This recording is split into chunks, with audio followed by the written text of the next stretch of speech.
Quando foi a primeira Páscoa no mundo? Qual a diferença entre a Páscoa do Antigo Testamento e a Páscoa do Novo Testamento? A Páscoa judaica e a Páscoa cristã? E afinal, comer ovo de chocolate da Páscoa é pecado? Veja respostas para estas e outras questões no nosso estudo bíblico de hoje.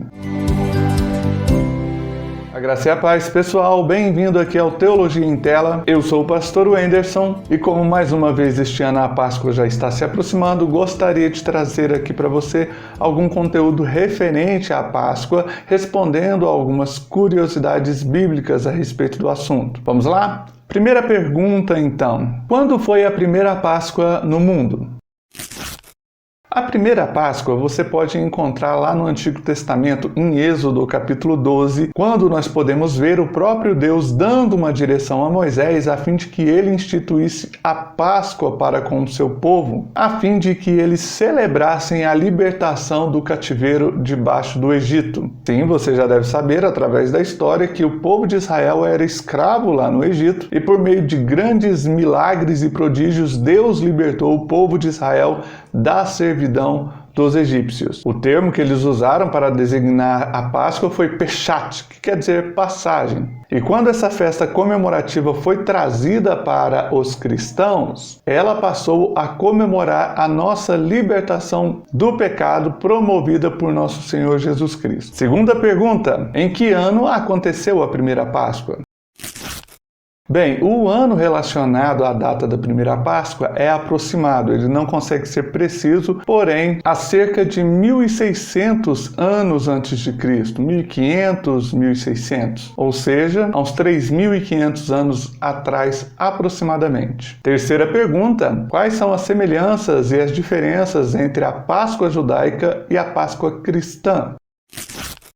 Bem, vamos lá, eu vou mostrar aqui algumas semelhanças e diferenças que eu entendo serem, na minha opinião, as mais importantes. A Páscoa judaica aponta para aquele povo judeu que estava escravizado sobre as mãos dos egípcios e que foi liberto através dos milagres e prodígios do nosso bom Deus. Enquanto que a Páscoa cristã aponta para todas as pessoas que estavam escravas do pecado e que Jesus, por meio da cruz, veio trazer libertação para todas estas pessoas escravas do pecado. Na Páscoa judaica, nós temos um cordeiro que precisava ser imolado para alimentar aqueles que estavam sendo libertos durante a comemoração da festa. Na Páscoa cristã, o nosso cordeiro pascual é o próprio Jesus. Ele foi imolado em nosso favor para perdoar os nossos pecados. A Páscoa judaica só poderia ser comemorada pelos israelitas, pelos judeus. A Páscoa cristã só pode ser comemorada por aqueles que de fato são cristãos temente ao Senhor Jesus. Uma Páscoa desprovida desse entendimento de que nós fomos libertos por nosso Senhor Jesus Cristo dos nossos pecados, da servidão ao mundo, não pode ter um significado genuinamente cristão, genuinamente verdadeiro de acordo com a palavra. Qualquer coisa fora disso só tem significado comercial ou ainda, quem sabe, social. Próxima pergunta: por que então nós temos ovos de chocolate e coelhinhos como símbolos da Páscoa em vez de um cordeiro, por exemplo?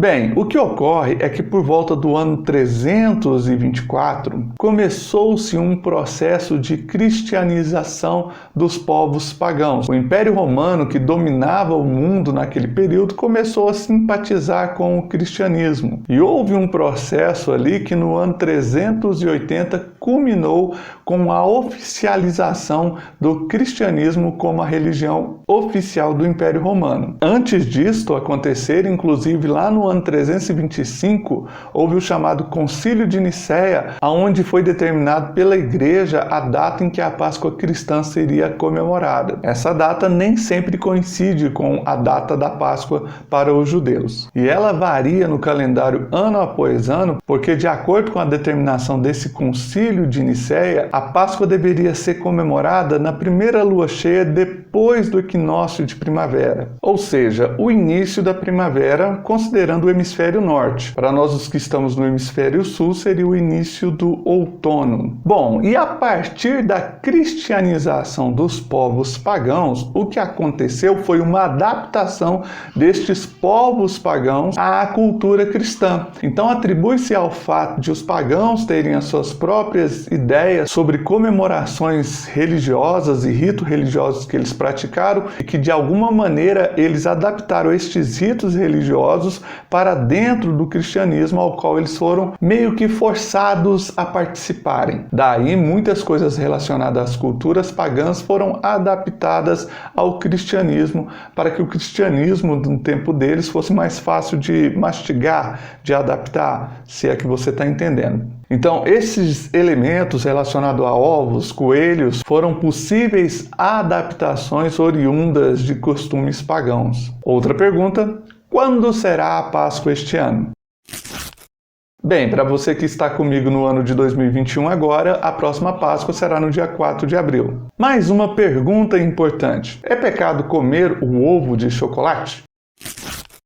Se você quer uma resposta franca, direta e verdadeira, da minha parte, eu entendo que não. Essa é a minha opinião. Não é pecado comer o ovo de chocolate. A única coisa que você precisa entender e ter consciência é que este ovo de chocolate, na real, não tem nada a ver com a Páscoa cristã e nem mesmo com a Páscoa judaica. É um costume instituído aí pelos comerciantes para gerar mais lucro para as empresas. Então, o que ocorre é que existe todo um sistema trabalhando para que a nossa economia seja favorecida em datas festivas, em datas comemorativas como esta. E é muito mais fácil promover chocolate, ovo de chocolate, coelho de chocolate, troca de presentes, formas de interação social que promove o bom relacionamento entre as pessoas, do que promover um cordeiro, uma cultura judaica, do que promover o nosso temor a Deus, por exemplo, ou o nosso agradecimento a Cristo por ele ter se entregue à cruz em o nosso lugar. O comércio, em geral, não tem por que promover essas coisas porque não é lucrativo. Então, eles acabam por promover os ovos de chocolate. Pensa bem, você compra uma barra de chocolate de 100 gramas por X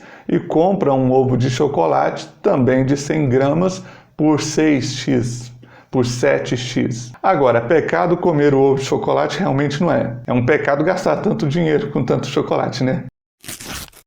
No entanto, eu considero que é sim pecaminoso deixar de ensinar aos nossos filhos, por exemplo, ou às pessoas, o verdadeiro significado da Páscoa conforme a Bíblia nos ensina. Então, entenda que o nosso verdadeiro Cordeiro Pascual é o próprio Senhor Jesus. Ele já foi morto em nosso lugar e nos libertou do império das trevas, nos libertou dos nossos pecados, nos libertou do peso da lei e do mundo. Então celebre isto e comemore isto enquanto você deixa aquele joinha aí para o nosso vídeo e também se inscreva no canal para sempre acompanhar os nossos conteúdos que você já percebeu servem para a nossa edificação espiritual. Tá bom? No mais, feliz Páscoa aí neste ano de 2021, feliz Páscoa para você que porventura esteja vendo este vídeo em outro ano e até o próximo. Tchau!